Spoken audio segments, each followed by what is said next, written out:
Welcome to mathematics class.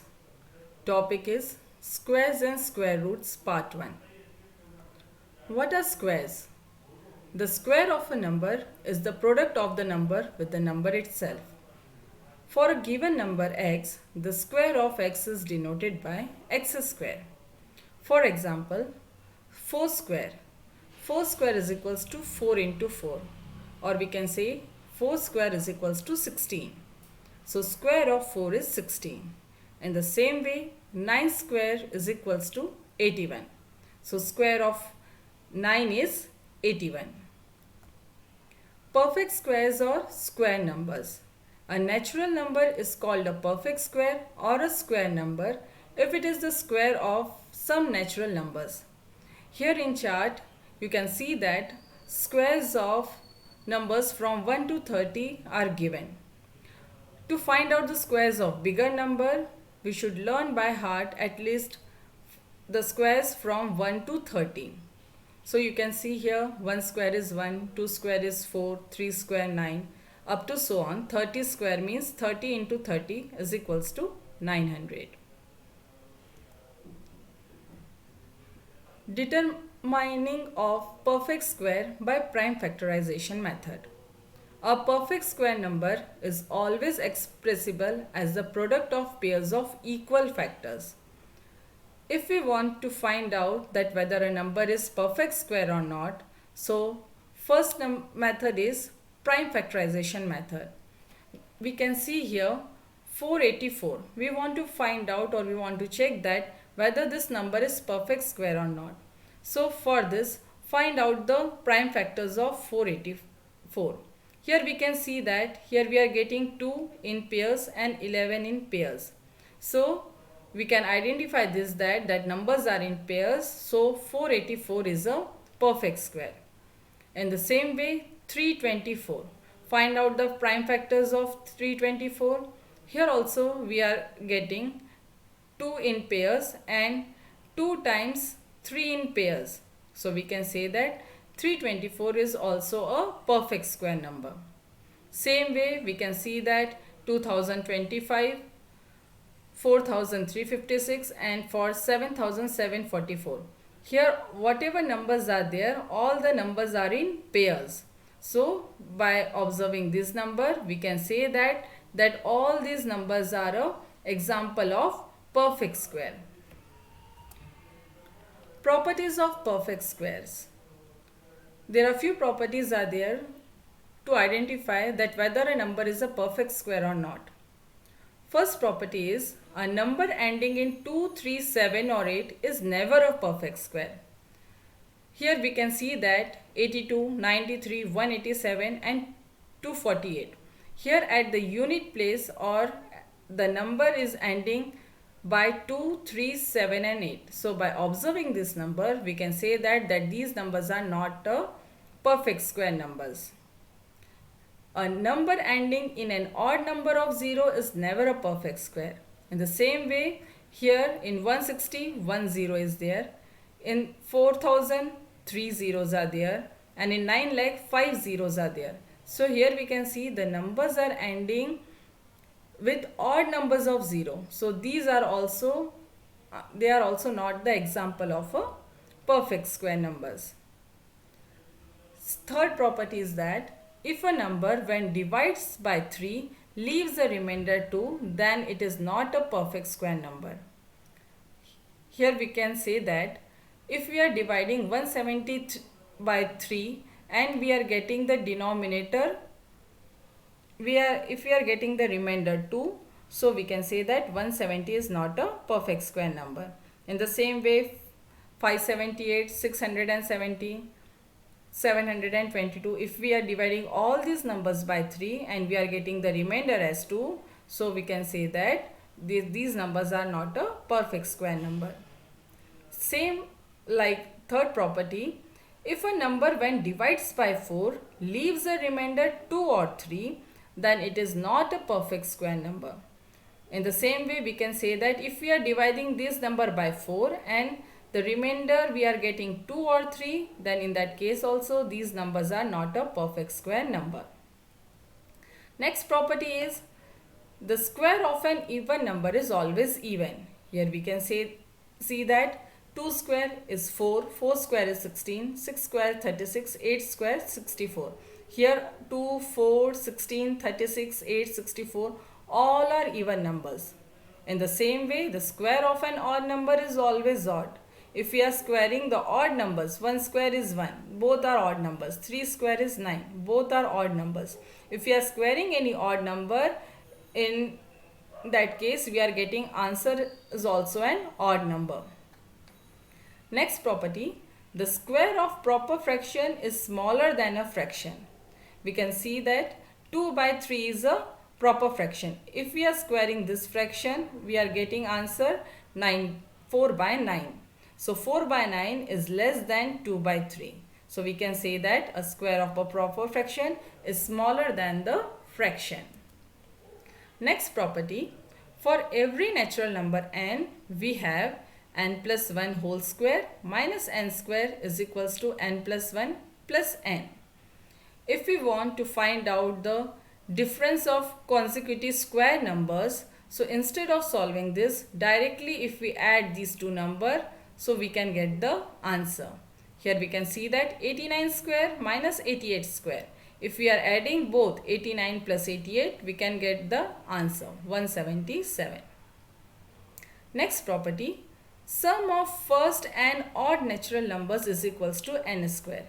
If we want to find out the sum of odd natural numbers, so here in example we can see that 1 plus 3 plus 5 plus 7 plus 9.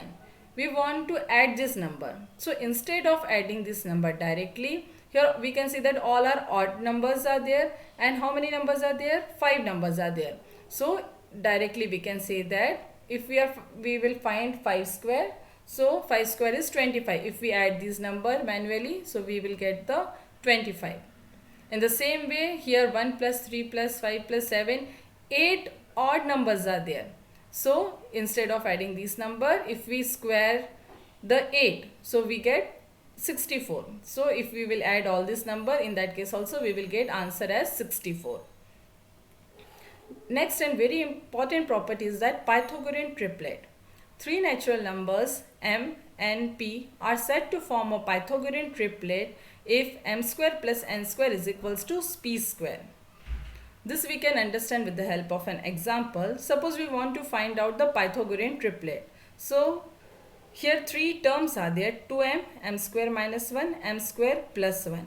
If we take m as any value, then if we are putting the value of m in these three terms, we get the Pythagorean triplet.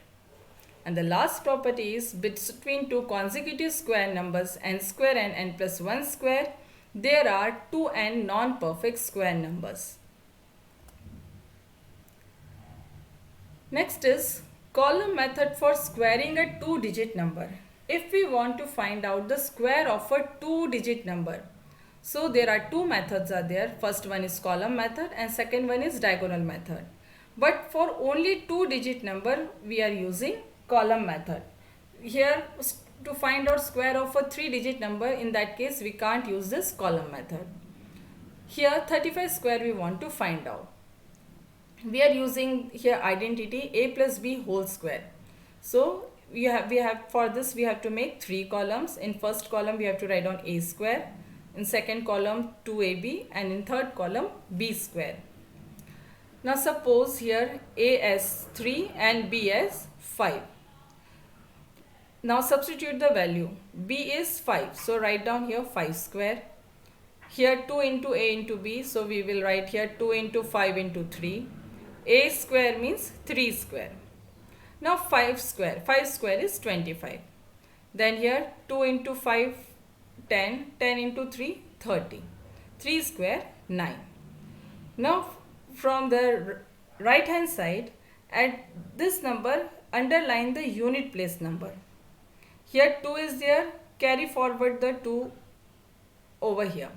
We can add this 2 with this 30. We will get here 32. Again underline the unit place number. Again 3 we will carry forward. Add this 3 with this 9. We will get 12. So from the beginning we can write down the answer 1, 2, here also 1, 2, then unit place number 2 and 5, 2 and 5. So 35 square is 1225. Suppose if here 3 numbers are there, so in that case unit place number we will underline and the rest 2 digits we will add over here. So same way we can see here also 96 square, A is 9, B is 6. Square of 6 is 36. 2 into 9 into 6 is 108. 9 square is 81. Underline 6 unit place number. 3 we are adding with 108. When we will add, we will get 111. Underline the unit place number. This 11 we are again carry forwarding it. Then 81 plus 11 is 92. So from the beginning we will write 9216. So the square of 96 square is 9216. Next method is diagonal method for squaring a number. This method we can use to find out the squares of 2-digit number, 3-digit number or even more numbers also. Now 67 square. For this first this is a 2-digit number, then 2 by 2 square box we have to first draw. Then draw the diagonals like this. Then above this box 6 and 7 and horizontally also we have to write down 6 and 7. Now to fill up this box, 6 6 are 36. Write down the 3 at the upper part and 6 at the lower part. In the same way for this box 6 into 7 we have to do. 6 7s are 42. 4 in the upper part, 2 in the lower part. To fill up the values for this box, 6 7s are 42. Again 4 in the upper box, 2 in the lower box. 7 7s are 49. 4 in the upper box, 9 in the lower box. Now we have to write down the values diagonally. We have to add all this value diagonally. Now in this first box we will get 9. Only 1-digit number. So underline this 9. Then in this 3 values are there. 2 plus 4 plus 2 is equals to 8. Again 1-digit number. Underline. Then 6 plus 4 10 plus 4 14. Here we are getting 2-digit number. In the same way underline the unit place number and we will carry forward this 1 afterwards. Now here in this box we are getting only 3 and this number we carry forward it. So 3 plus 1 4. So from the beginning write down all the values. So 4 4 8 9. So 67 square is equals to 4489. Here we can see that for 3-digit number square also we have to draw 3 by 3 square box. And same way we have to make the diagonals and multiply all this number to get the value for all these boxes. Suppose here 7 into 7 49. Then 7 into 3 21. Here 1 into 7 7. So in this case in the upper part we have to write 0. In the lower part we have to write 7. Here also 1 into 1 we will get 1. So in the upper part we have to write down 0 and in the lower part 1. 1 into 3 3. So in the upper part 0 and the lower part 3. Then again add like this and underline the unit place number. If 2-digit number is there, carry forward it. So like this we can get 137 square is equals to 18769. So in this video we learn about squares, perfect square numbers, using prime factorization to determine perfect squares, properties of perfect square, column method for squaring a 2-digit number and the diagonal method for squaring a number. Thank you.